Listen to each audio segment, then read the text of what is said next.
Welcome everyone to another episode of Two Geeks and a Marketing Podcast. As always, we're here to keep you up to date with the latest news, tech, content and wisdom from the world of marketing. And as always, I'm joined by a man who is on a mission to demystify digital marketing all the way from France. He's the host of the Content Marketing Studio video podcast. Please welcome Monsieur Pascal Fintoni.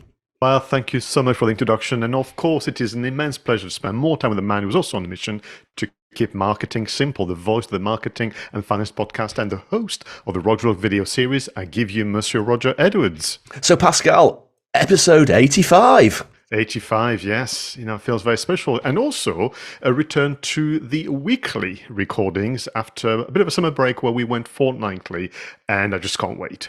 Absolutely. And today we are going to be talking again about the rings of power in film marketing. As good luck would have it, we are recording the day of the global release. So literally in some territories when, to them it was maybe the evening or the morning, they've been able to watch the first two episodes. So we talked about the marketing campaign up to February 2022, and we're going to pick it up and run all the way to today.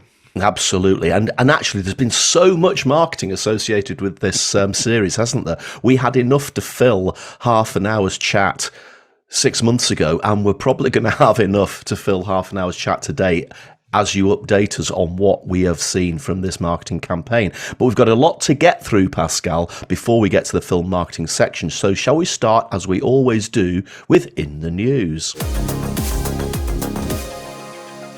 And we begin with news from Lidl, who has written to suppliers to tell them that where possible, it would start selling fruit and vegetables stunted by drought to help farmers and to reduce wood waste.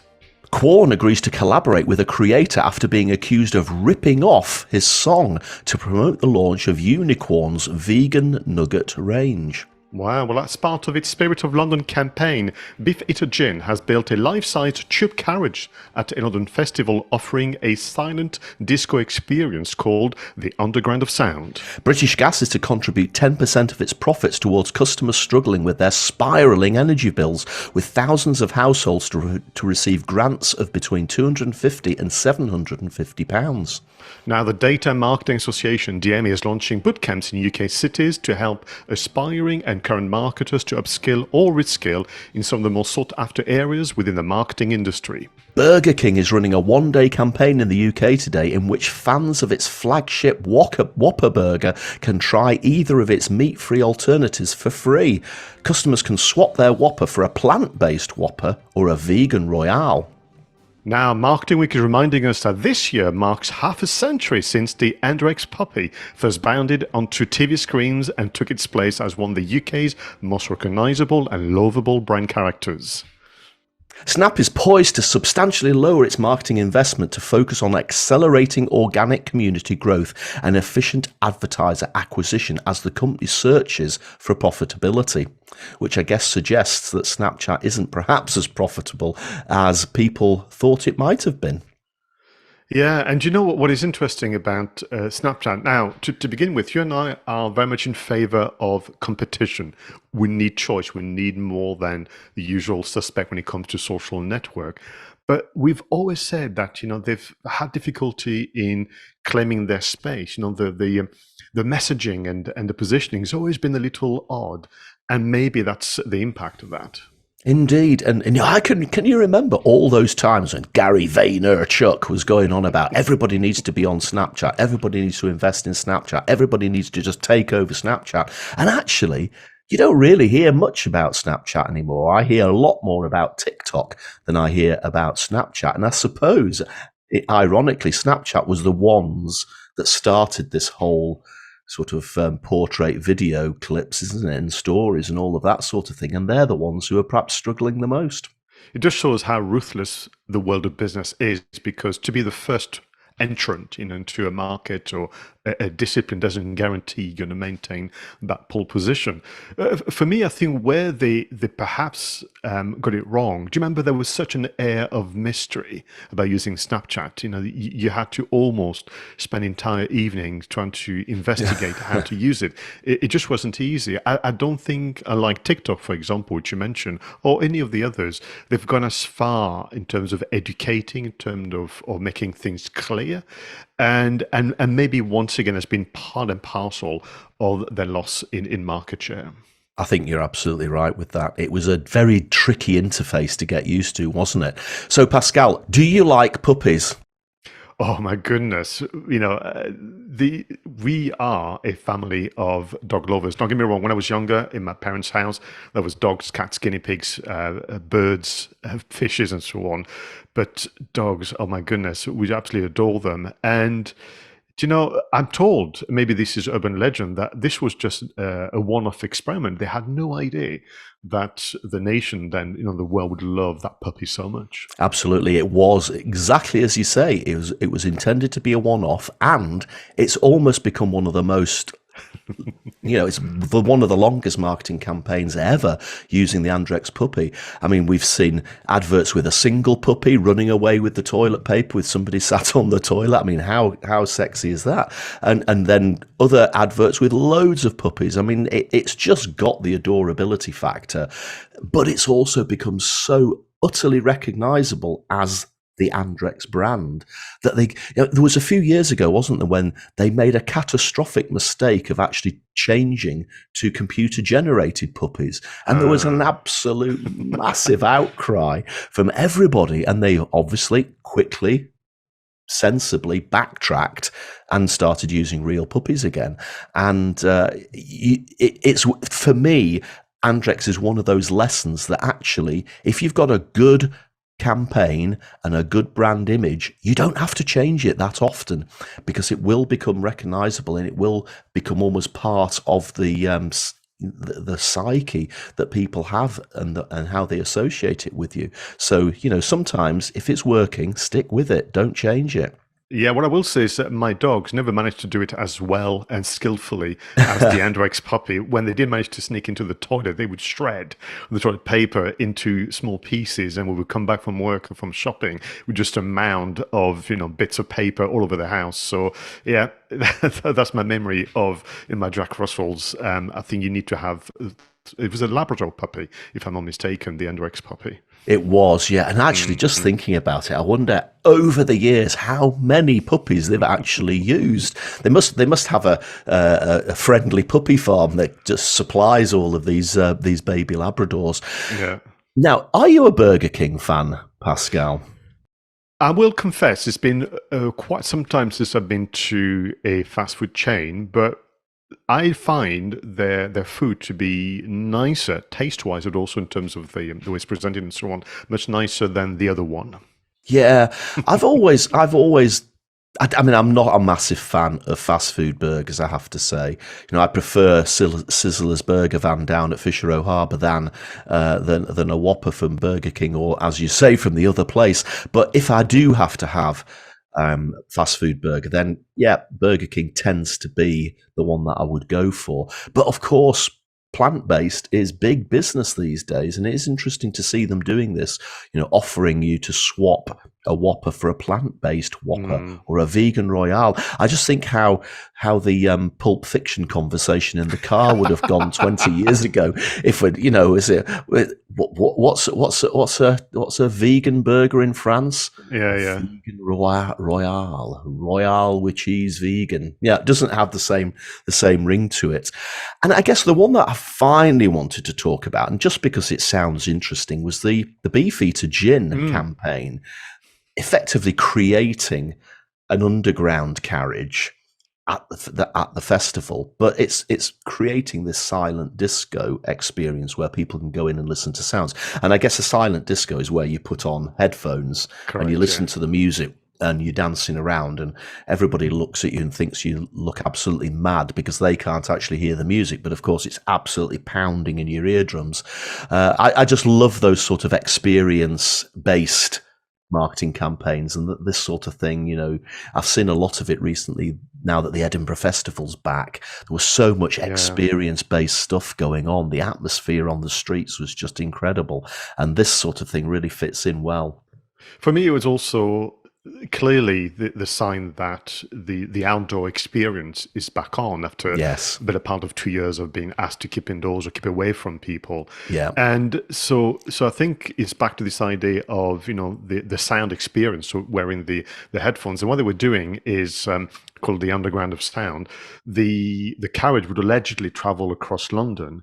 You would hear in your headphone, you know, a station being called out, and the music would change to, you know, in line with that locality. So it could be more funky, it could be more reggae, it could be a bit more obviously British pop and that kind of things. And but they went all the way to creating that environment of the carriage for people to kind of step into. And that takes me back to what we used to do in the 80s and 90s, you know, my life in marketing. And as much as people will know by now that I am a digital marketer first, I do, you know, salute, you know, those efforts of creating a physical experience, to say. Absolutely right. So yeah, it's so good to see outdoor stuff back, isn't it, Pascal? You're walking around and you can see people having fun, especially in some of the amazing hot sunny weather we've been recently having. So I think it's time to slow things down. Great news items as always, and we could have talked about all of them as always, but let's slow things down. Let's focus the spotlight on some really great content that you and I have discovered. Let's move on to content spotlights. In this part of the show, Pascal and I bring to the table a piece of content that we have discovered. Now, it could be an article, could be a podcast, could be a video. Pascal, tell me, what have you got for us this week? Well, I think this is a first for the Content Spotlight. I've got an entire website for you and our viewers and listeners now. At the time of recording, we're merely hours, if not days away from an historical event, even a scientific event. We are going back to the moon, Roger. NASA and the Artemis program are looking for phase one of sending, as you know, a kind of space shuttle to orbit the moon and come back to the Earth. The program is called Artemis, and I was, like many others around the world, live on YouTube, literally edge of the seat stuff, waiting for the takeoff of the space shuttle, which had to be cancelled due to technical problems. I mean, it was almost like the best action movies, you know, where you kind of waiting, and suddenly you have to wait. And we're told that they're hoping, weather permitting, that they'll be trying again on Saturday the 3rd of September. So all of us were all of us, many people were on YouTube Live. They were also watching on social media. And what was exceptional, really, Roger, is that you would hear live the voice of Daryl Neal, the NASA launch commentator. And you had that unmistakable sound of someone wearing the headset with a mouthpiece, maybe slightly too close to their mouths. And you were listening intently at the countdown and so on.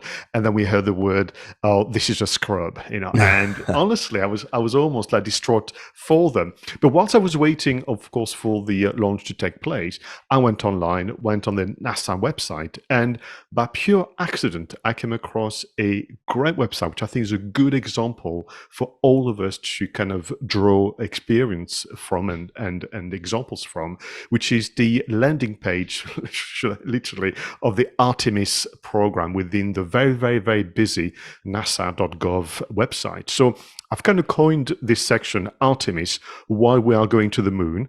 And the gentleman in charge of the team looking after this website is called Brian Dunbar.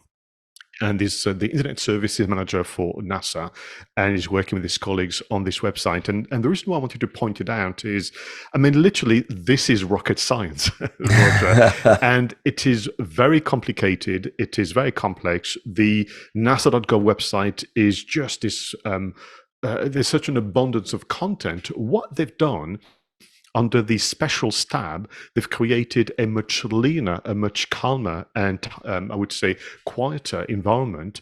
And you are the man in charge of simplicity in Scotland, in the UK, and the rest of the world. And I just wanted to point it out to you, but also to our viewers and listeners, that if you have a product, if you have a service that is part and parcel of the overall message, maybe it is worthy of its own dedicated section where you can say and express yourself very differently. So you have why we are going to the moon. And you have a short video, and then you have some photography and some very, very simple short sentences that explain why we are going to the moon. Next, how we are going to the moon. And then they explain things in details. And it's just fascinating because, in fact, the plan is to have, in future, this kind of mini station orbiting the moon on a regular basis. People can then join this to then be taken down to the moon, where there will be a base camp. So the plan is, over time, to use the moon with a base camp, very much like in Space 1999. I hope that what happened in that series doesn't happen to them. Yeah. But here's the point. This is just essentially to be able to then move on to Mars. This is all fantastic, isn't it? Absolutely incredible. Now, as you scroll down this incredibly simple yet very informative page, I discovered something that I've not seen for a very, very long time. They actually describe and literally explain why the logo looks the way it does.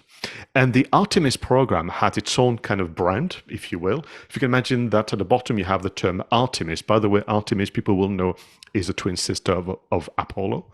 So that makes sense. Then you have this kind of moon crescent, almost kind of covering the word Artemis, which is meant to represent the Earth. Then you've got the letter A without the horizontal kind of bar, which is meant to represent the arrowhead used by Artemis, usually represented with bow and arrows.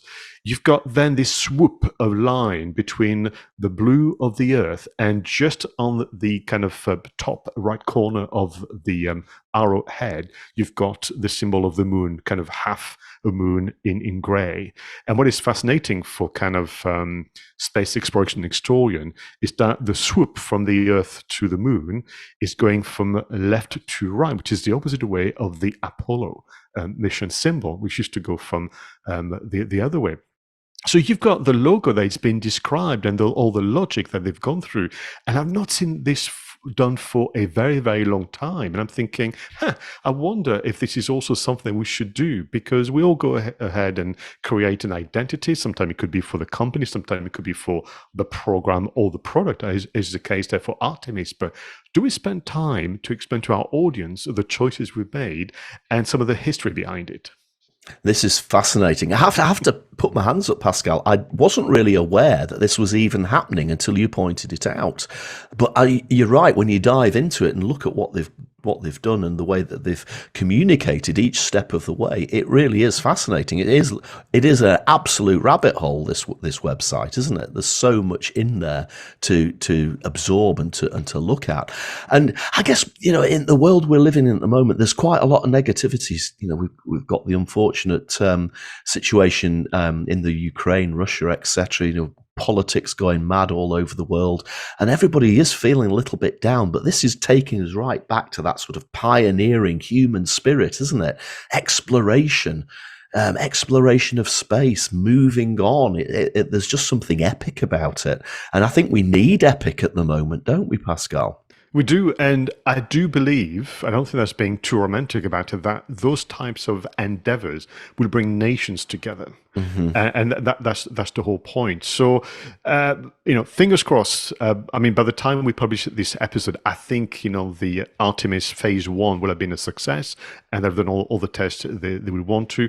Artemis 2 will be when they send people back to the moon. Can you imagine, Roger? That's 2024. And then Artemis phase 3 is when we have a base on the moon. Incredible stuff. Now, I'm wondering how I'm going to follow you with that is just, as I say, it's epic. Now, what I'm going to talk about isn't epic, but it is incredibly simple. And you've already said, I'm the king of simplicity. I have this mission to create simplicity and help people with simplicity. So I'm going to go right into one of those articles, which on the face of it, when you read it, you think, well, that's the bleeding obvious, isn't it? But it's one of those articles that has to be the bleeding obvious, because it has to wake us up and it has to make us realize that sometimes we're not communicating very well.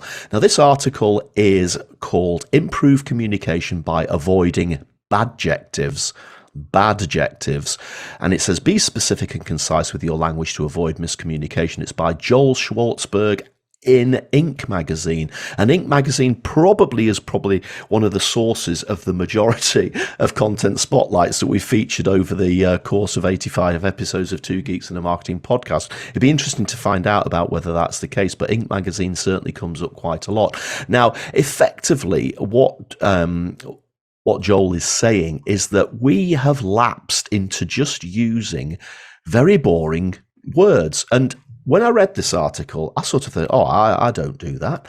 But I watched a few of my own Rojvlog videos, and then I started noticing it on other creators' videos. And we're all doing this. We're starting to use these things that he calls badjectives. And it's words like great, amazing, terrific, innovative. Oh, there's one of the ones that I've always rallied against, and very good. So, you go to a Burger King, you have a Whopper, somebody says, how's your Whopper, Pascal? And you say, oh, that's amazing. Well, that's fine. It's communicating. You're obviously enjoying the Whopper. But let's face it, what does amazing actually mean? And if you go onto Twitter and look at tweets people are putting out, if you look at marketing communications, especially short marketing communications, we're all using these badjectives. Amazing, terrific, great. World beating, that sort of thing. And all Joel is doing is saying, no, stop it. Let's start to use proper language again and actually tell people what is great, what is amazing, what is powerful. And, in a business sense, you could try to replace things like amazing and good and that with unprecedented or efficient, life-saving, profitable, that sort of thing. But in general language, when we're all talking, we can start to think of different things. And really the rest of the article is just using examples. So, for example, he says, a boss might say, great job, Lisa. But wouldn't it be better if you said, wow, Lisa, the new market you discovered could result in an entirely new revenue stream. See what I'm saying? Then this one, the campaign will have an amazing impact. I invite you to join us, but why not say this campaign will make healthcare more accessible and affordable? Another example, I believe our marketing strategy is weak, versus I believe our marketing strategy focuses too much on product benefits and not enough on customer needs. So what is inviting you to do is if you find yourself using a word like amazing or great, you've got to stop yourself and you've got to say, why is it great? Why is it amazing?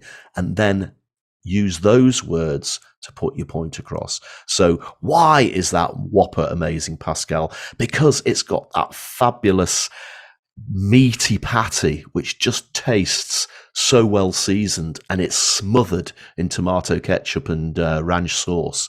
That's so much better than saying it's amazing.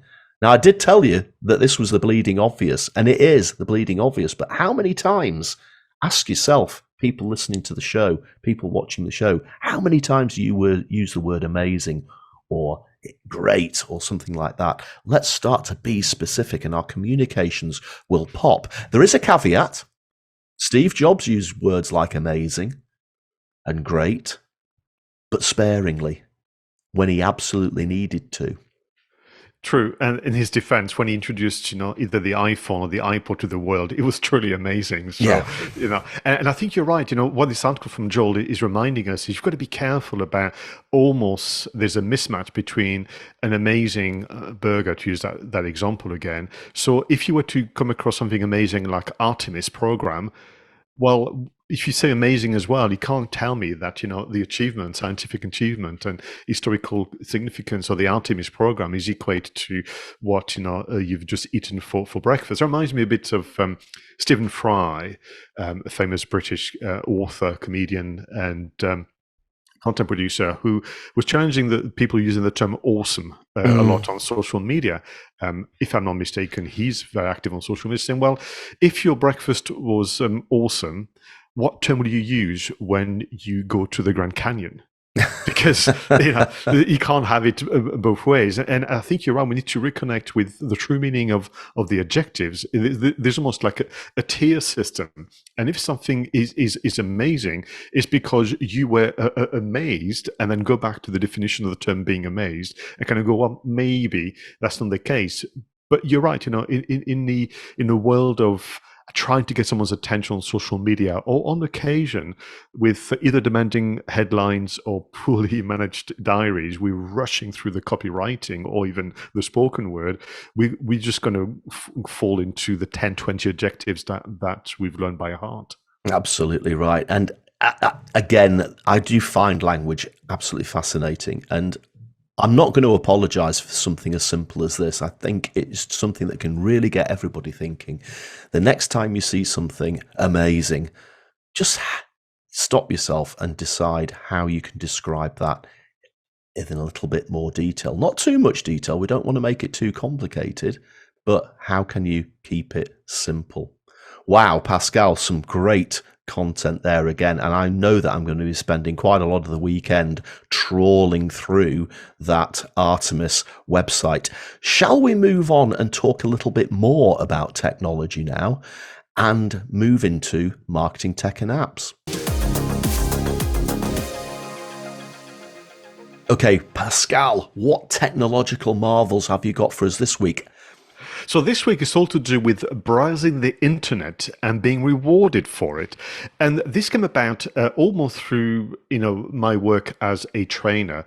I rediscovered recently, you may have seen it as well being shared on social media, perhaps you saw it at the time on the BBC TV channel, The Dragon's Den show with Sam Jones, who was a winner of that kind of pitch competition with his solution Generate, the browser that can help you earn points, and points will make gifts. And the idea being that you take control of your data via the Generate browser and Chrome extension by essentially making sure that your visits are either anonymous or completely blocked. But if you choose to share your data, the brands who are gathering data on your traffic, your behavior, your likes and dislikes, preferences, and so on, they are rewarding you back with, in this case, the point. Now, the pitch that Sam Jones kind of presented to the Dragon's Den for our international viewers and listeners is that competition where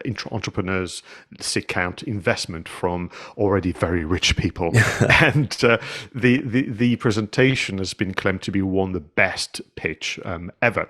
So I saved the video for my training courses, and we study it. We explore the structure, we explore the storytelling, we explore the way in which you will use proper adjectives, for example, and that kind of things. But strangely, I never got around to installing the Generate, it's spelled Jenner and then number 8, Chrome extension. I thought, well, maybe it's about time that I do so. And I will say, it's very easy to use. It really fits in very, very well. And since, I suppose, like you, through work and through the prep for Two Geeks Marketing podcast, I go on countless number of websites. In the space of a week, I've accumulated 50 credits, which I can then use to either donate to charity. I can use it as money off a purchase. I could also get, some products on Amazon, some gift cards and so on. So I thought, I wonder if it's the only one. Can't be, but certainly this would being very much a UK product. Generate, if you want to not only take control of your privacy, but if you choose to be tracked by the brands that you like and trust, you get some rewards for it. I came across an international version, if you will, of Generate called Brave Browser. And it's a very, very interesting one. It does a similar job. The two differences: number one, you get recompensed, if you will, by allowing the advert to track you in cryptocurrency, which I thought was fascinating that they've chosen to go that way.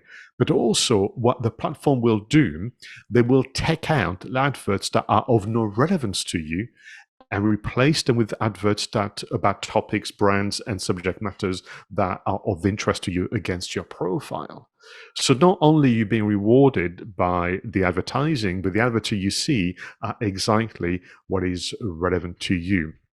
And I think to me that that's part and parcel of the message for this year, with everything that's happening, as you know, with the search engines and social media, with data privacy and different nations looking at that, is tech control. But hey, if you are a very relaxed internet browser, as I am, also get rewarded. So you have the choice between Generate if you're UK-based, or Brave browser if you are more of an international community. I remember that being on Dragon's Den. I'm sure it was one of those episodes where all 5 of them wanted a piece of the action, Right. and they were fighting to get into business with this guy. So this week I haven't really got a theme for my marketing tech and apps. It's just a couple of things that I came across. Now, I don't know about you, Pascal, but the company DJI, is coming out with some of the most amazing tech over the last few years. I think they were originally known for creating drones, weren't they? Right. But I've bought and used very successfully for my vlogs the DJI Pocket 2, tiny little camera which has a mini gimbal on it that will follow you around. And that particular camera also has a remote microphone, and I've been astonished by the quality of that remote microphone, and it's good for quite a sizable distance. You know, you can talk about between 50 to 100 feet and it still manages to transmit the data. I recently noticed that DJI have launched their own dedicated remote microphone for creators. So obviously this one can be used with any camera, with any device, mobile phone, whatever it is, if you've got the right connectors. And of course, it's going to be a direct competitor to the very famous Rode mic equivalent, which we have reviewed here on Two Geeks and Marketing podcast. But I watched the video of this DJI mic, and it's incredible, Pascal. I mean, first of all, it's extremely small. It's effectively the same as the one that I got with the Pocket 2 camera, with a few extra little bells and whistles added onto it. So it's really small, and even the transmitter that you have to attach to your camera or to your phone or whatever is particularly small as well. It's an absolutely gorgeous piece of kit. But the thing that blew me away is that just in case you need to go a little bit further, each of the individual microphone bits that you can put on your lapel or stick on your clothes or whatever has its own storage. And you can record 11 gigabytes of audio into each of the lapel mics, in addition to the storage that there is in the main transmitter and receiver. 11 gigabytes. I mean, that's a lot of audio. I mean, okay, if it was video you're recording, that's perhaps not as much, but audio, that is a staggering amount of storage. So the DJI mic looks extremely interesting, and the price point is about just shy of 300 quid. So I don't think it's too expensive either for the sort of quality you're getting. The second thing, totally unrelated, a few weeks ago I talked about PowerPoint Cameo, and this is where you can insert your own live feed of yourself and what's on your camera into a presentation as you're doing it, in the same way as you might insert some text, or the same way as you might insert a shape or something like that. And again, this is something that Apple did with their Keynote software quite a while ago, and we've all been waiting for PowerPoint to catch up. Now, it was launched about 3 to 6 months ago, but they only made it available to certain people, as these tech companies often do. But now PowerPoint Cameo is available for everybody. So I've been messing around with it all week, Pascal. It's easy to use. It genuinely is simple as inserting text or a shape or something like that.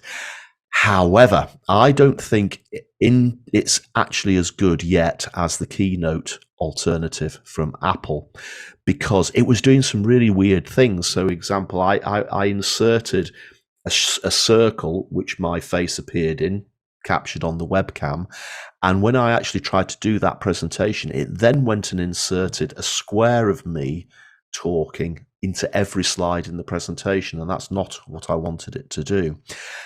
And I can't work out how to stop it doing that. I'll probably have to Google it or find somebody on YouTube who's come across the same problem and knows how to fix it.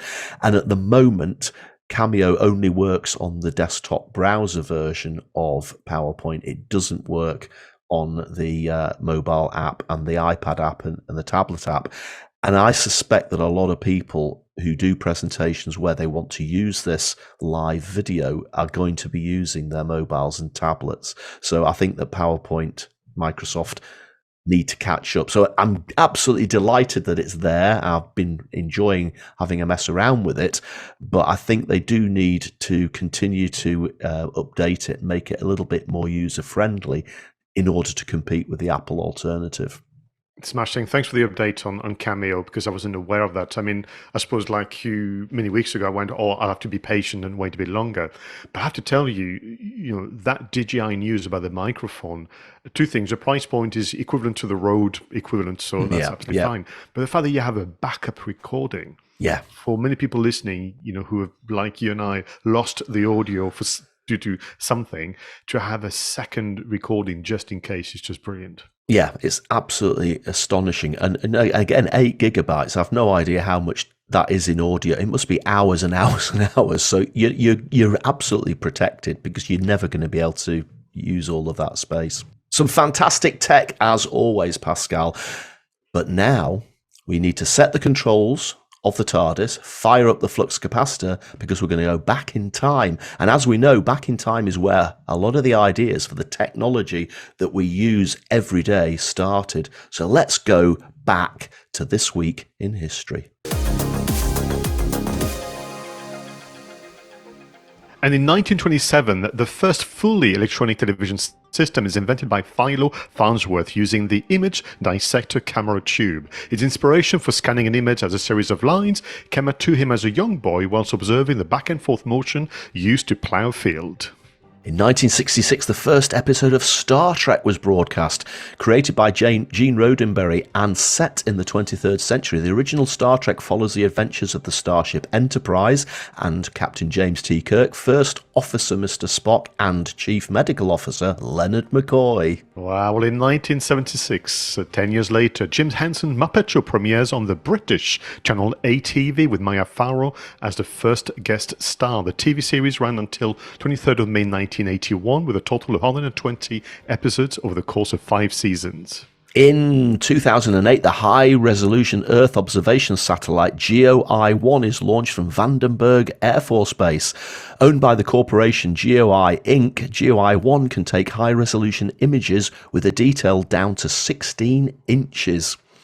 But we're not going to talk about telescopes, and we've almost talked about rockets already today. We're going to talk about Muppets, and we're not going to talk about the Muppets that are running the country or they're running the world. We're going to talk about the original, actual Muppets like Kermit the Frog and Miss Piggy and Link Hogthrob and Pigs in Space.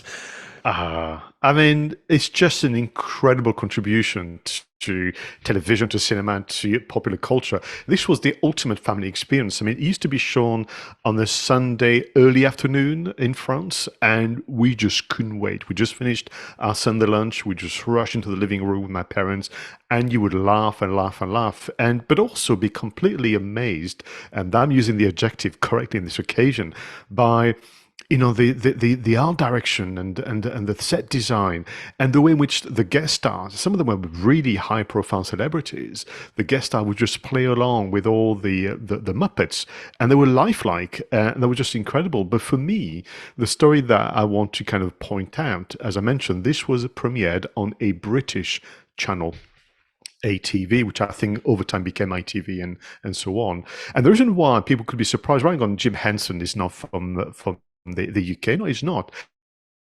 He tried to get his show and the concept of Muppets picked up by US TV channels, and he was turned down over and over again, and only, I would say, the UK accepted it. And I just want to point that out to you, Roger, because it's about not giving up. It's about looking at alternative options, but also, can I just for one moment stop and acknowledge the contribution of the UK to the world of cinema and TV? Yeah, and a supplementary story to that. I can remember when the Muppet Show first started to be broadcast, and yeah, you're absolutely right. It was a British production on ATV, but quite a lot of the guests that they had on were American. That's right. people. And I remember at the time, you know, the Kermit used to come on it's the Muppet Show, and this week's special guest is 𝗧𝗵𝗲. And my dad's sitting there saying, who the bloody hell is 𝗧𝗵𝗲? Yeah. And of course, yes, Jim Henson got the UK production off the ground, but he was absolutely sensible enough to put American stars into it so that when eventually it started to become popular back in America, then obviously it would appeal to both markets. But I always remember that, my dad saying, who the bloody hell is 𝗧𝗵𝗲? Pascal, we always say this, but I think it bears repeating. We owe such a massive debt to the people in the past that have given us what we have here in the present.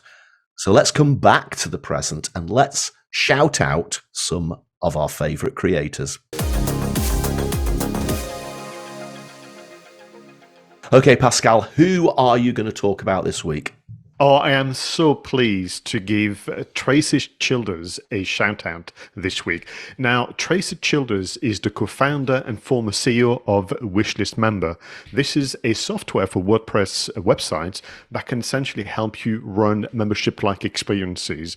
And he's been doing this since 2008, and he's now launched his own podcast show with his colleagues called the Membership and Courses Podcast. Now, a bit of background for you and viewers and listeners. 𝗧𝗪𝗀 𝗪𝗪𝗲 was good enough to be a guest on my content marketing studio spin-off series, Battle of the Apps, to present actually wishlist members as a product.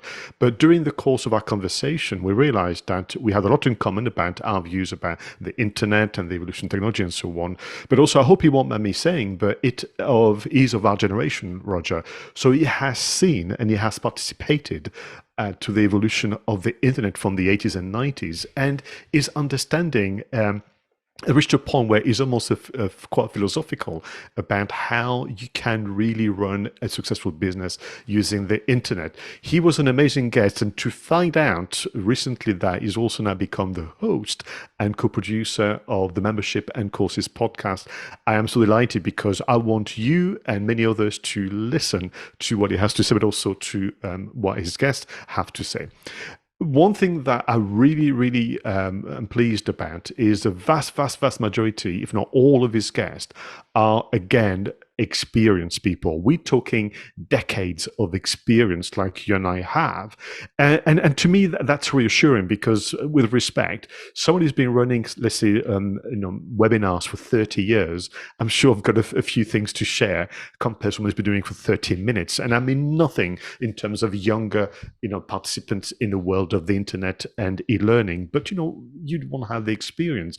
He's even been able to talk to somebody who's been working in and around, running online courses since the 80s, someone who used to be a one-to-one consultant who's now running and supporting hundreds of membership websites. So the wealth of knowledge and experience that he's able to tap into because of his network, but also himself being such a experienced participant, makes me, as you can tell, very excited. Once again, he was an amazing guest. We spoke so much about the way in which the internet has evolved over time, and one has to do to get successes. And to discover that he's finally launched his own podcast on the 1st of July makes me very happy indeed. And earlier in the show, Pascal, we talked about those Andrex puppies, and I used it as an example of how it's actually okay to stick with a marketing campaign for a long time if it works. And one of the problems that marketing people like us have is that because we were involved in the creation of that campaign, we often get bored of it very quickly and want to move on to the next thing. And history has shown that sometimes brilliant marketing campaigns have been killed simply because the people in the companies wanted to move on to something else when it was actually working perfectly fine. And sometimes you have to know when not to change. Now, that can apply to business strategy in the same way as it can apply to a marketing campaign, indeed any form of business practice. And Chris Fox, who I have given a shout out to on the show before, runs this website. It's called Strategic Coffee. Wow, a bit of strategy and a bit of coffee. What a combination. But his latest article actually examines this whole thing. When is it time to give up and change your strategy. Because again, companies will spend a lot of money putting a strategy together, but these days we want things to happen straight away, don't we? We want that instant gratification. And sometimes you'll put all this work into a strategy, 6 months later, one of the C-suite will say, well, that strategy isn't working, we haven't grown to this, we haven't expanded our market to that, we need to change the strategy. And actually you probably don't, because it was a long-term strategy and you need to stick with it.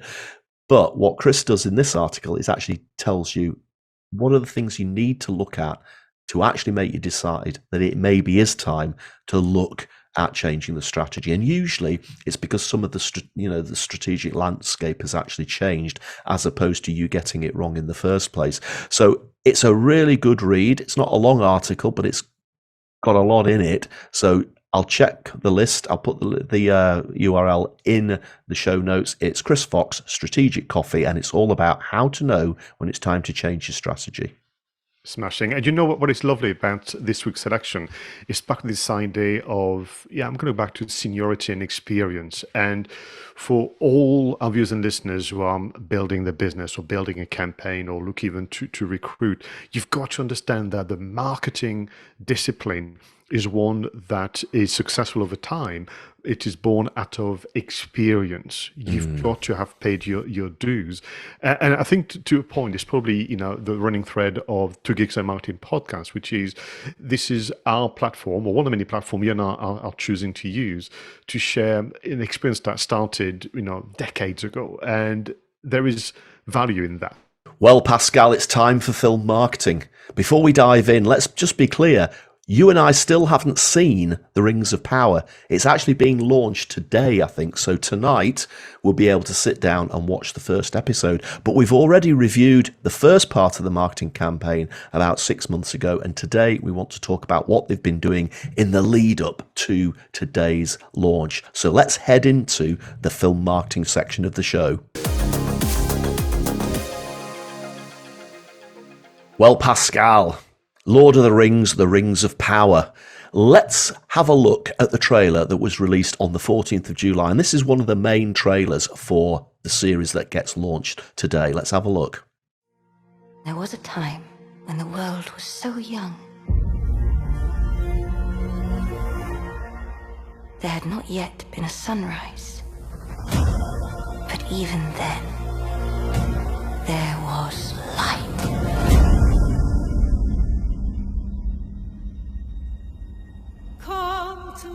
Come to me, lands far away.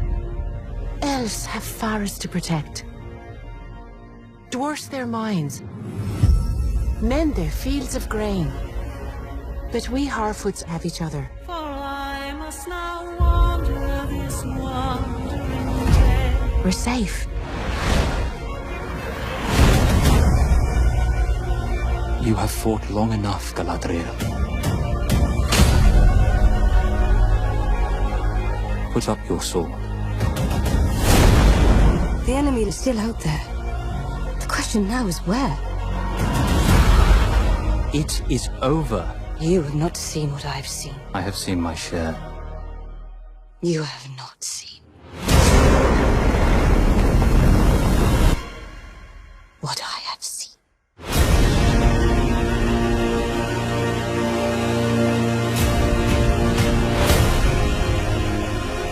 Darkness will march over the face of the earth. It will be the end, not just of our people, but all peoples. I am sorry, but their time has come. The past is with us all. The past is dead. We either move forward or we die with it. This could be the beginning of a new era.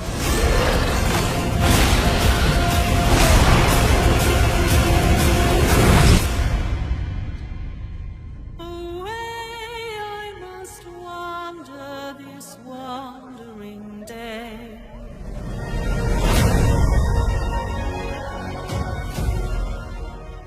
We said earlier we aren't to use words like amazing and great and wow, but you sort of have to, don't you? Oh, I mean, everything is right. The music, the way it looks, the way it sounds. And I'm absolutely convinced, because you've got to give them the fact that they know what they are doing, that this is barely the tip of the iceberg. There's going to be so many surprises and twists and turns and new characters and new locations that we've not seen. No wonder it is, the cinematic event of all times, even though it is straight to TV via Amazon Prime. I mean, the visuals, just from the trailer, look pretty much better than anything we've seen on film or TV ever. No, absolutely. So you mentioned that we reviewed part 1 of the campaign. This is what we're calling it, of course. That took us to the 16th of February 2022, where at the time they had released a teaser trailer after revealing the name of the series. So, and we looked at what they'd done with the teaser posters, what they'd done with engaging the fans, with a bit of mystery shopping around the different channels and so on. So looking at, again, primarily the activities on Facebook and Instagram, there was a bit of a lull, and then they picked things up again on the 19th of April. So, there is a big gap between that. I mean, they had a quick nod to the Tolkien Reading Day. They already does. But in terms of the marketing of the series, there was this single social media post that, frankly, many could have missed, because it was so quiet between between February and April. And it was about 2 characters, Theo and Brannin. And Theo was introduced by holding that broken, kind of nasty-looking sword. And we had, obviously, the picture of his mother. And then that was it. And here's my claim today. You've heard it first on Two Geeks and Mountain podcast. I think that this is actually on purpose. These are going to be very, very important characters, despite the fact that the trailers and everything else is focusing on Galadriel and Elrond and so on. I think Theo and Brian are going to be very, very important. There was just like a little throwaway post on the 19th of April. And included into that, they introduced, obviously, their official hashtag, Rings of Power, because during part 1, we didn't know the name of the series, so they couldn't use Rings of Power. They're using things like, hashtag LOTR on Prime and all sort of synonyms to the same one. But hashtag Rings of Power was also introduced for the first time on the 19th of April. Then nothing really until the 1st of June. And this is almost like the final act of the marketing campaign, because we knew by then that the 2nd of September was the day of the global release. Yeah, and there was a lot of covers of magazines came out around that time. Empire's world exclusive Lord of the Rings has 3 collectible covers. One of them's got Galadriel on the front. Now, I remember from part 1 when we talked about it that one of the things that impressed me a lot were those almost like individual photographs of each of the characters. Now, in some respects, you didn't even get a full glimpse of the character. It might have been a sword or a gloved hand or something like that. And I love the way that they've carried on that sort of imagery with the covers of magazines like this and what they're tweeting out. Absolutely. And what was interesting about the kind of June, July-ish period, it was almost like the keyword or the kind of the accepted campaign was all about exclusivity. So they would partner with Empire, and as you described, doing some exclusive collectible covers, you had up to 4. They would partner with IGN, for example, and give them exclusive photos of the orc. They would partner up with Collider, the fandom, Nerdist got some exclusive photos of Galgalad. And we were back to what they did with, the poster that you mentioned, where you had to seek out across different platforms to essentially have the whole collection, if you will, of images, and then you could play the game of indeed matching the phase 1 teaser campaign of just a hand holding a sword or just a hand holding an apple, and of course the full photo of the individual.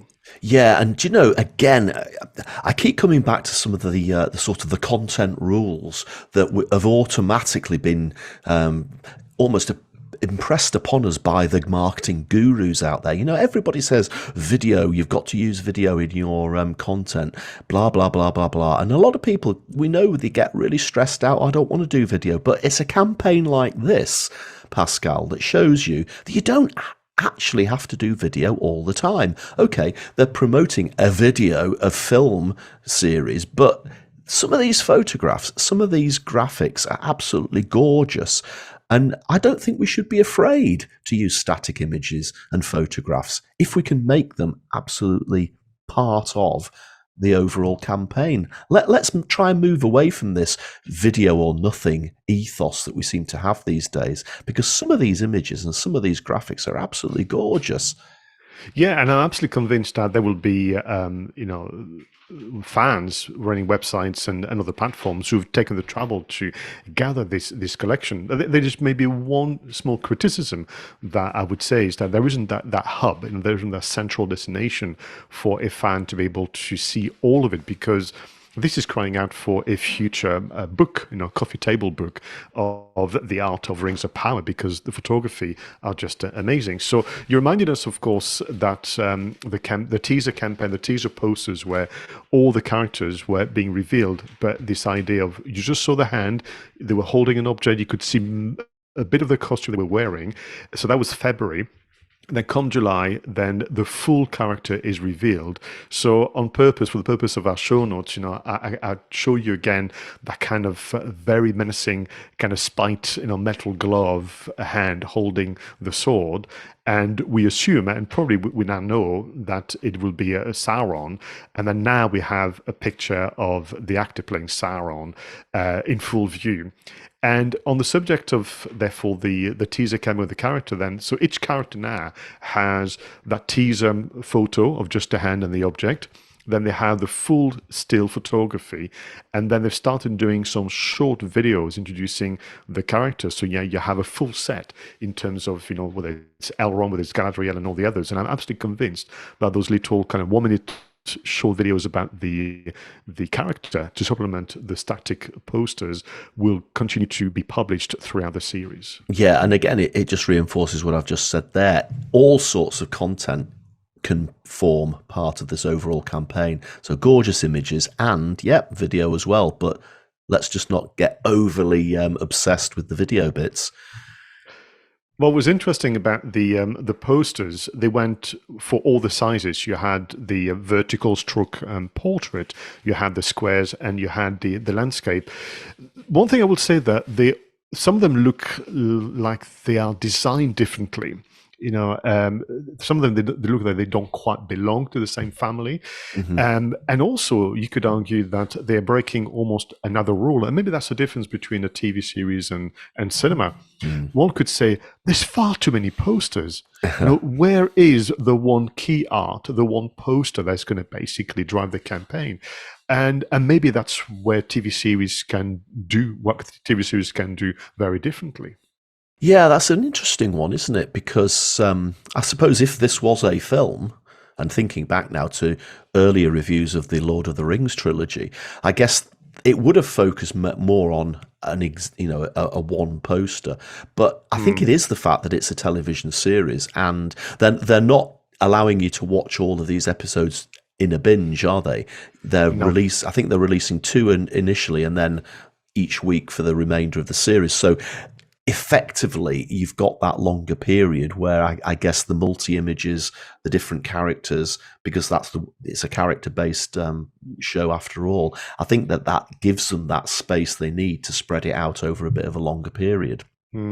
So we've spoken about the images, the posters that have been distributed online. They do exist as well as printed kind of items, and they were gifted to the people who attended the San Diego Comic-Con event. So, very jealous because we missed out on all of that. And you can see during the premieres online, people have got their posters signed by the different actors. But when it comes to trailers, very much like, with the posters, one could say, my goodness, there are a lot of trailers here. Which one am I meant to pay attention to? So once again, after the reveal of the teaser trailer in February, we then move into the 8th of July. So quite a few months have passed with what they call the Prime Video sneak peek. And what is it called like this? Well, because once it was released on the 8th of July on YouTube, I would argue, and other network, if you were a Amazon Prime subscriber, you could watch the sneak peek 2 days before anybody else. And frankly, that was funny because people were almost showing off, and YouTubers and bloggers would then try and describe what they'd seen to people and comment on it as well. So there was a bit of a race to who saw it first, which I thought was very interesting. And then the 14th of July was the real teaser, the main teaser that we'd listened to and watched together again. What was interesting about that main teaser, in terms of the way they crafted it, as far as I'm concerned, I was transported back into Middle Earth. The music, the voiceover, the different race, the landscapes, and so on. I mean, I thought they absolutely nailed it. They are definitely keeping within what I would say is the spirit of the trilogy movies, aren't they? Or I suppose it's more than the trilogy Lord of the Rings. I think there's the Hobbit trilogy as well, I guess. But they're very much making it recognizable so that if you've seen any of those films over the last 20 years, this is going to feel like it's quite comfortable, isn't it? And now, surprisingly, what I mean about this, Roger, from a timeline and date point of view, this was the 14th of July, and I watched it, as you have 4 or 5 times, and absolutely loving it. But a week later, on the 22nd of July, they released what they call the San Diego Comic-Con trailer. This was a 3-minute trailer, very different in terms of tonality, new scenes as well that we've not seen. But this one was focused on the story, the arc, and confirming what people have been speculating for months, including you and I, that indeed it is about the rising threat of Sauron, and shocking audiences around the world with the kind of post-credit surprise of the Balrog. Yeah, and again, I suppose the story is the last unknown, isn't it? Because we're all very familiar with Lord of the Rings. We're all very familiar with The Hobbit. I know that the story that they're going to be telling is probably contained in the very, very large appendices that were in the Lord of the Rings books. But let's face it, I don't think anybody other than the utter geeks like us will have read those parts of the book. So I think the story is going to be almost like the big reveal, isn't it? Yeah, no. So I can appreciate, in a way, you could say I watched the main teaser, which is taking me back into Middle Earth. I watched the San Diego Comic-Con trailer to be told about the story and essentially the threat that is going there. And then from a video point of view, there's more for fans and people who are curious about the series to get into. So of course, during the San Diego Comic-Con, the cast and crew had their Q&A that was live streamed on the official YouTube channel. And there's quite a few to go there. But they did do a featurette called Stories from the Legendarium. And this was looking at Galadriel in particular and the arc of... not her character, but had a wonderful, wonderful strapline. Every good quest needs a fellowship. Yes. They then moved on to, so from the feature, which was the 3rd of August, so soon after, San Diego, you kind of think, okay, what's next? And then suddenly, out of, again, much surprise, they released what they call the official trailer, as if we didn't have enough as it is, 23rd of August. And this is a trailer that had people thinking, I'm not sure about it. But here's the point. By the time we get to, past San Diego Comic-Con, the fans have been well looked after. They've got more posters that they could have wall space to kind of use. They have empty trailers. They've got all the coverage from the media, from print to radio. And I think, for me, that the film producer thought it is time to go after the final audience, those who are not fans of Lord of the Rings, those perhaps who have not seen the original work by Peter Jackson. by creating what I'm going to call a more universal trailer with a modern song track, and also just doing something very different with the structure of the trailer. No, I think this is very important, and the fact they've added in a recognizable song is very important, because that does link it to the present, doesn't it? I think one of the issues with a series like this, and you could argue the same with Game of Thrones, I guess, as well, is that a lot of people see it as some sort of medieval type of film or TV series. And let's face it, it's a genre that some people don't like. But I think you can almost sweeten the pill a bit, can't you, by grounding it in the present and using music as one way of doing that.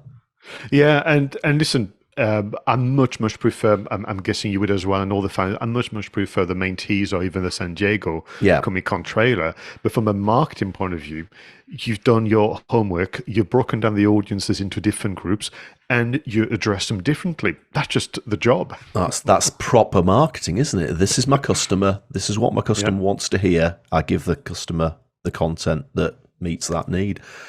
Talking of, that's the job and the marketing and so on, soon after the release of the official trailer, and I think maybe the issues around the naming of official trailer, because they've done so many, which one is the official one, they did something really interesting from an editing point of view, which I thought could be a lesson or even an example to follow. They've played with the vertical layout of videos, and they've repurposed the reaction from those who had the pleasure of attending the premieres. And I'm saying the pleasure only because I'm very jealous, of course, because I didn't get the invitation. So they did some very interesting thing with the vertical layout, where they were splitting literally the areas into 3 or 4 screens, and using it by putting different images, different videos, but also positioning the feedback of the audience. And I think I've seen this used only the once, but I've got a feeling that it's going to be emulated more and more by other brands as well as the filmmakers themselves. Yeah, absolutely right. Absolutely right. And what about the music? Oh, well, listen, people wanted, of course, they wanted 𝗏𝗏 to come back, and he did provide some of the work for the marketing. But for the series, we have 𝗏𝗏 𝗏𝗏. So people who play video games, people who are into the world of fantasy will know the name very, very well. If you're not sure about who 𝗏𝗏 𝗏𝗏 is, well, you're in luck, because as part of the marketing, the soundtrack of Rings of Power, all 39 tracks, are available for free on Amazon Music. And actually, we'll put the link in the show notes as well. Yeah. Now, Pascal, I just wonder, the amount of marketing that's gone into this is phenomenal. And obviously, it is the most expensive TV show ever made. The expectations that this is creating, this marketing campaign, and all the different trailers, all the visuals, and 39 tracks on Amazon Music. Can this show possibly live up to the hype that they've created with all of this content? My position is actually, Roger, is that the hype began the moment they announced they had the rights for the film. So we're going back to 2018. Yes. And I think what they have done, and this is the way which I've experienced it and we have felt it, what they have done is that they have celebrated the luck of having the rights to do this work.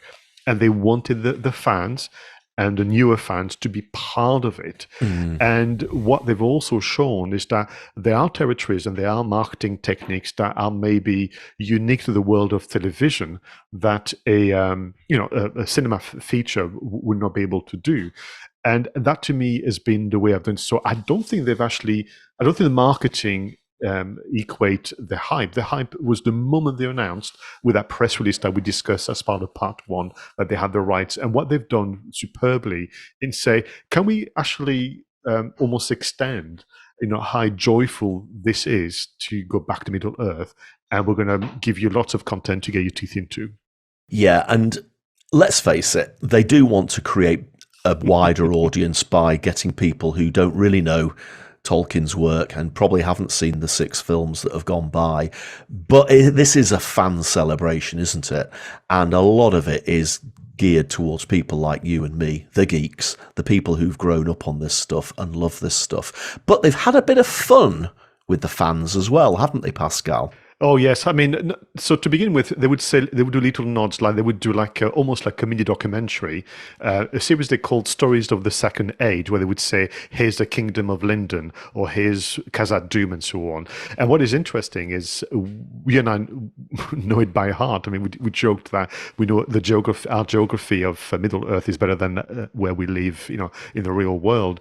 But this idea of creating almost like a visual encyclopedia that you can share with others, I mean, for me, where I thought, you know what, they are really, really looking after the fans when they managed to organize free screenings of the first 2 episodes at selected cinemas around the world. That was 31st of August. But they knew that nobody could make it. So what did they do instead? Well, they were doing things like a competition in partnership with Adobe Express, which interestingly, you mentioned only a few weeks ago as part of Marketing Tech and Apps. So what they've done with kind of graphic artists, they have created a series of templates that you can go in to essentially create your own invitation to your Rings of Power watch party.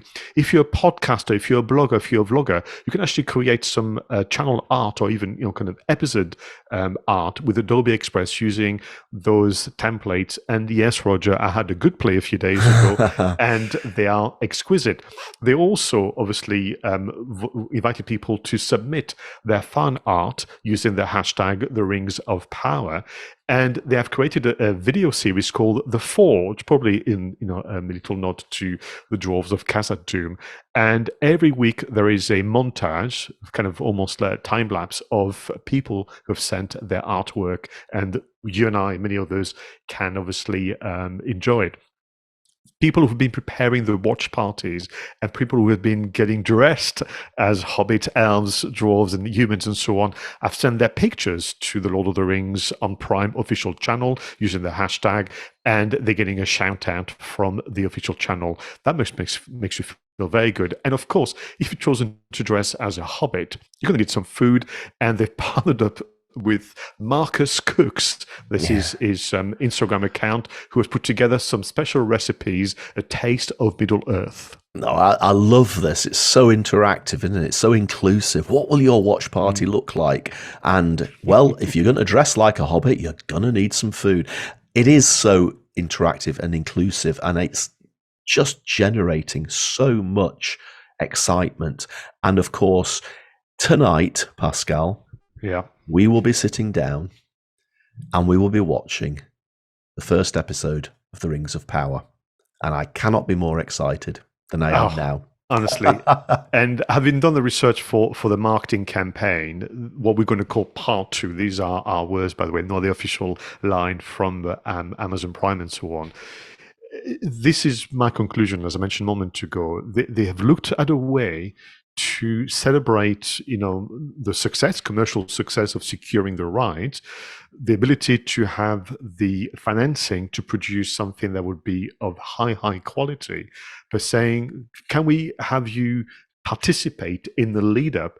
And they're also going to continue, if you like, the celebration, because much to my surprise, because most brands don't do that, and most producers don't do that, they're going to organize a regular Reddit talk where people will be able to talk to the producers and people behind, obviously, the series via the Reddit channel that they've created. Most people will let that job, forgive me, to the bloggers of and people like you and I, but they've taken the initiative to allow people to have a chat with them as well, which I think is brilliant. Wow, what a lot of marketing has gone into this. It is genuinely a masterclass in content marketing, isn't it? And obviously they've got the budget, they need to spend this sort of money, but it really is. It will be looked back on in the future as a template for how to do a campaign for a film oblique TV series. Wow, Pascal, and I'm sure we could continue to talk about this for another half an hour, but I think we do need to try and wrap things up. So as we've said, we're going to be watching the first episode of Rings of Power later on. No doubt we'll mention in the next episode what we think of it, and we'd love to know what you think of Lord of the Rings, Rings of Power. Leave us a comment on the video.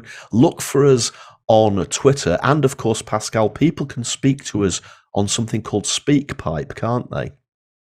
Yes, they can leave a voice message with suggestions, recommendations for all the different segments of the show. You go on speakpipe.com/Two Geeks and a Marketing Podcast. Fantastic. Thank you, everybody, for watching the show. Thank you, everybody, for listening to the show.